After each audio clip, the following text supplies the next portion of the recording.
మనకి కాచిగూడ నుంచి అయోధ్యకి direct train ఉంది. యశ్వంతపూర్ టు గోరఖ్పూర్ ఎక్స్ప్రెస్ అనమాట. మనం ఆల్రెడీ టికెట్స్ ఒక టూ మంత్స్ 1.5 month నుంచే బుక్ చేసుకుంటే రిజర్వేషన్ అయిపోతుంది. సో నేను బుక్ చేసుకున్నా. ట్రైన్ మనకి అప్రాక్సిమేట్లీ 10-10:30 లోపు వచ్చేస్తుంది. సో మనం ఇంకా ఇంకా ఎర్లీగా మూవ్ అయ్యి రైల్వే స్టేషన్లో ఉన్న నో ప్రాబ్లం. మేము వెళ్ళంగానే ఒక 10-15 minutesకి ట్రైన్ వచ్చింది. ట్రైన్లో కూర్చొని బ్రేక్ఫాస్ట్ చేసి నెక్స్ట్ కాజీపేట్ జంక్షన్ క్రాస్ అయిపోయినాం.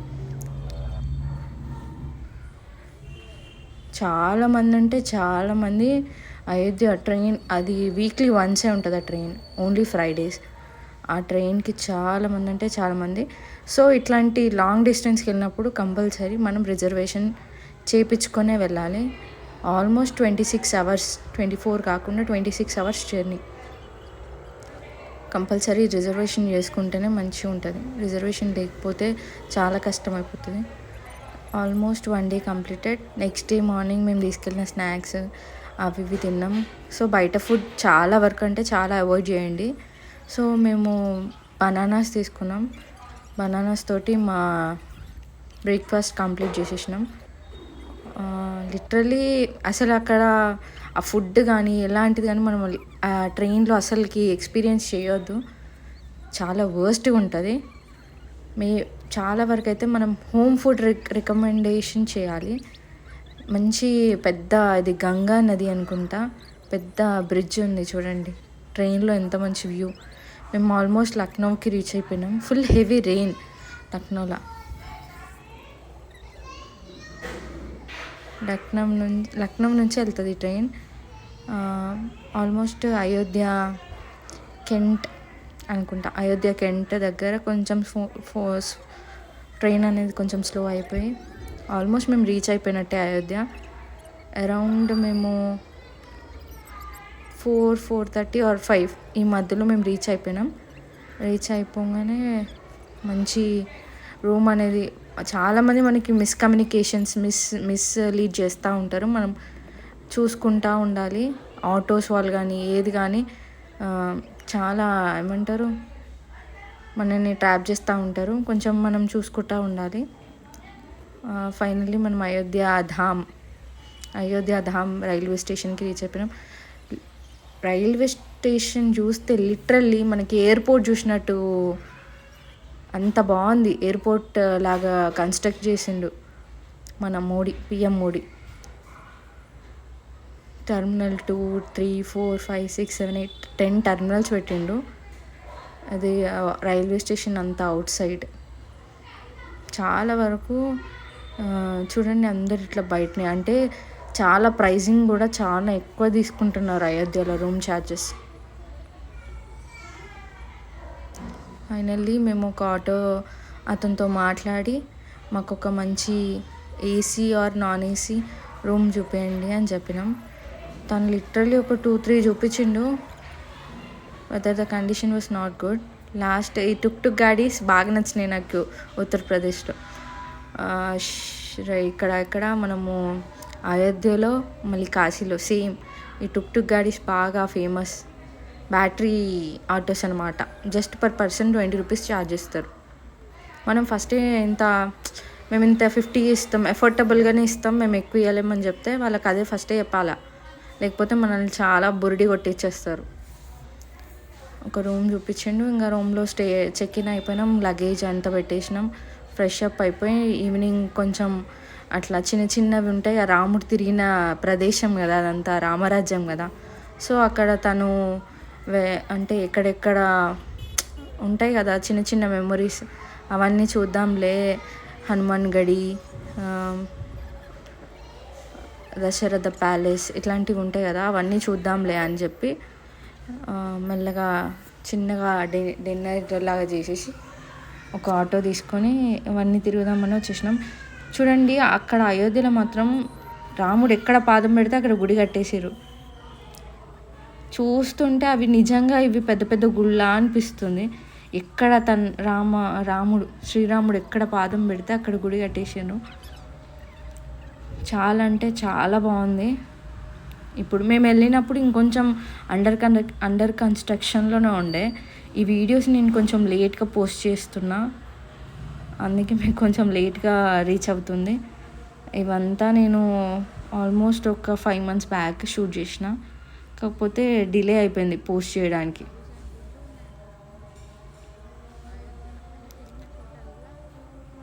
చూడండి, ఇందాక ఒక పాటలో ఒక మందిరం చూసారు కదా, అక్కడ కూడా రాముడు పాదం పెట్టిండు. సో అక్కడ పెద్ద గుడి కట్టేసారు వాళ్ళు.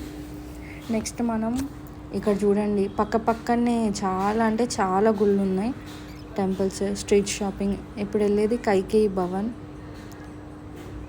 అని అక్కడ ఉంది. కాకపోతే ఇక్కడ రాముడు సీత వనవాసం నుంచి వచ్చినాక కైక తను ఇక్కడికి పంపించిందంట రాముడిని సీతని. సో ఇది రాముడిది సీతది బెడ్రూమ్ అని అన్నారు బయట. ఒకసారి ఇన్ఫర్మేషన్ అంటే మన లాంగ్వేజ్ కాదు, సో మనము 2-3 అడిగితే సో వాళ్ళు ఇదే అన్నారు, రాముడు సీత ఇక్కడ వచ్చి వాళ్ళ బెడ్రూమ్ అని చెప్పి అన్నారు. ఇంత పెద్ద బెడ్రూమ్ అప్పట్లోనేనా అనుకున్నాం మేము ఇదంతా చూసి. చాలా అంటే చాలా బాగుంది. చూడండి ఎంత అక్కడ శ్రీరామ, జై శ్రీరామ్ అవన్నీ రాసి పెట్టారు. ఇదంతా రాముడు బెడ్రూమ్ అంట. అక్కడ షాప్ ఉంటారు కదా షాప్స్ వాళ్ళని అడిగితే ఇది రాముడిది బెడ్రూమ్, రాముడు సీతది బెడ్రూమ్ అని చెప్పి అన్నారు. నాకు ఎంతవరకు ఇన్ఫర్మేషన్ తెలుసున్నా నేను అంత మీకు పోస్ట్ చేస్తున్నా. అది తప్పైనా కరెక్ట్ అయినా సో ఇన్ఫర్మేషన్ ఉండాలని చెప్పి నేను తీసిన. అక్కడ ఉన్న వాళ్ళని అడిగిన, చాలా వరకు అక్కడ హిందీయే ప్రిఫర్ చేస్తున్నారు, మన తెలుగు లాంగ్వేజ్ చాలా తక్కువ. నెక్స్ట్ మేము దశరథ మహారాజు ప్యాలెస్కి వచ్చేసినాం.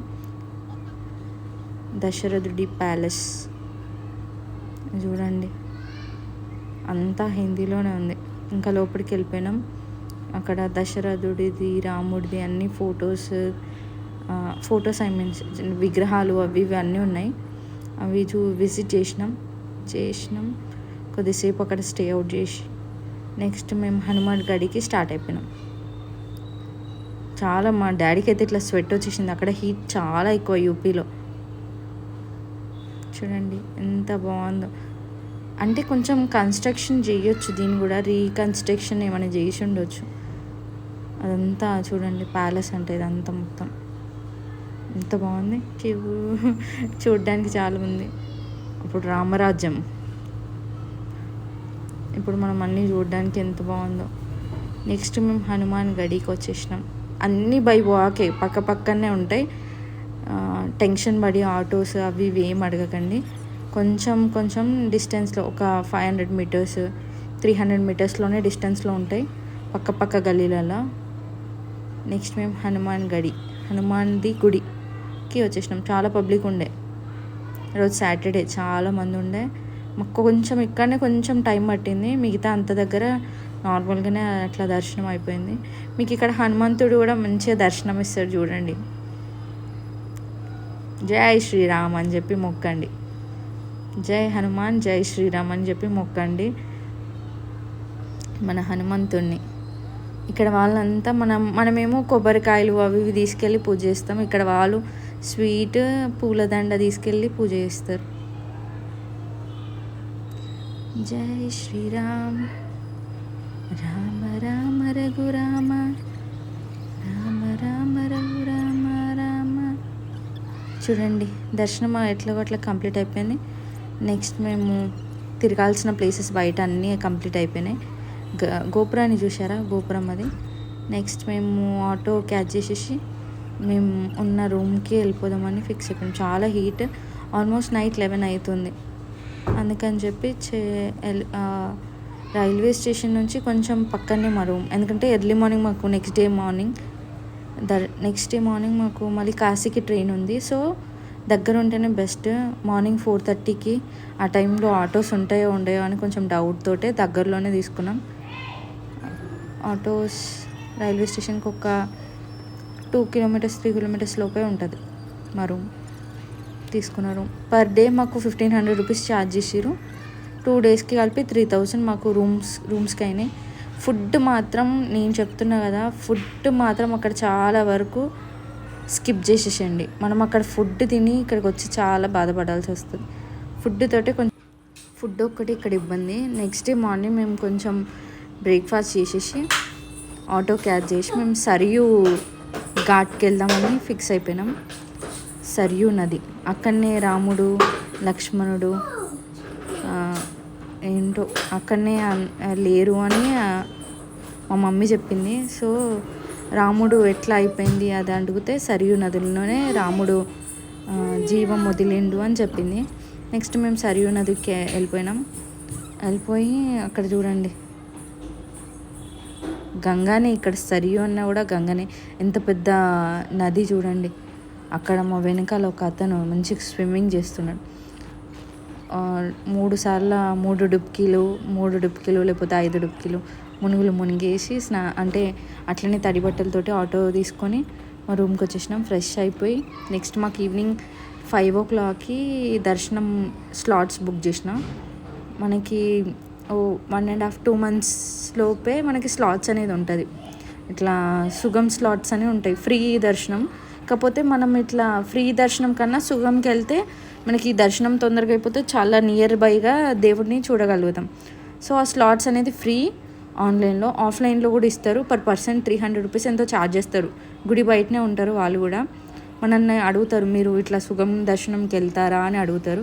సో మేము ఫ్రీ స్లాట్స్ ఆన్లైన్లో అప్పుడు బుక్ చేసేసుకున్నాం. ఫ్రీ స్లాట్స్లలో వెళ్ళిపోయినాం. లిటరలీ ఒక 5కి మేము మా పాసెస్ ఉంటే కంపల్సరీ పాసెస్ మనకి ఫోన్స్ అనేది అలౌ చేయరు లోపలికి. సో మనం జిరాక్స్ కాపీ అనేది క్యారీ చేయాలా. మా పాసెస్ అనేది తీసుకొని లోపలికి దర్శనంకి వెళ్ళిపోయినాం. అరౌండ్ 5:10, 5:20 లోపు మేము దర్శనానికి వెళ్ళినాం. 6 లోపు బయటకు వచ్చినాం. అంటే విత్ ఇన్ 1 hourలో మాకు దర్శనం అయిపోయింది. రాముడిని జస్ట్ ఒక 10-15 మీటర్స్లలోనే చూసినాం. చాలా అంటే చాలా బాగున్నాడు బాలరాముడు. దర్శనం కంప్లీట్ అయిపోయి బయటికి వచ్చినాం. బయటికి వచ్చి అక్కడ ప్రసాదాలు ఉంటాయి కదా చిన్న చిన్నవి, రిటర్న్ గిఫ్ట్స్ తీసుకెళ్ళాలని అవన్నీ కొంచెం షాపింగ్ చేసేసి ఆటో తీసేసుకొని మళ్ళీ రూమ్కి చెక్ ఇన్ అయిపోయినాం. మేము చాలా వరకు అక్కడ ఫుడ్ అనేది అవాయిడ్ అయిపోయినాం. చిన్న కెటిల్, రైస్ కుక్కర్ అట్లాంటిది క్యారీ చేస్తే జస్ట్ మ్యాగీ ఏదో ఒక కొంచెం టీ, కాఫీ లాంటివి కూడా మనం చేసుకోవడానికి ఉంటుంది. సో మేము చిన్న కెటిల్ తీసుకొని వెళ్ళిపోయినాం. మ్యాగీ చేసుకొని తినేసినాం. మా నైట్ తినేసి నెక్స్ట్ డే మార్నింగ్ మాకు 4:30 అంటే మేము షార్ప్లీ 4 లోపు మేము ఇక్కడ నుంచి చెక్అవుట్ కావాలి. చెక్అవుట్ అయ్యి మాకు బయట ఆటోస్ ఒకవేళ ఉంటే దొరుకుతాయి, లేకపోతే లేదు. సో ఆటో క్యాచ్ చేసేసి రైల్వే స్టేషన్కి రీచ్ అయిపోయినాం. రైల్వే స్టేషన్కి రీచ్ అయిపోయినాక 10-15 అంటే ట్రైన్ కొంచెం డిలే అయిపోయింది. మేము కరెక్ట్ టైంకి రీచ్ అయిపోయినాం. అరౌండ్ 15-20 minutes లేట్ కొంచెం ట్రైన్ వచ్చేసింది. ఆ ట్రైన్ మేము అయోధ్యకి వెళ్ళేటప్పుడు 3rd ACలో బుక్ అయోధ్య నుంచి మనకి కాశీ 250 kilometers ఏమో వస్తుంది. అరౌండ్లీ 4 hours జర్నీ. నెక్స్ట్ మనం కాశీ వీడియోలో కలుద్దాం.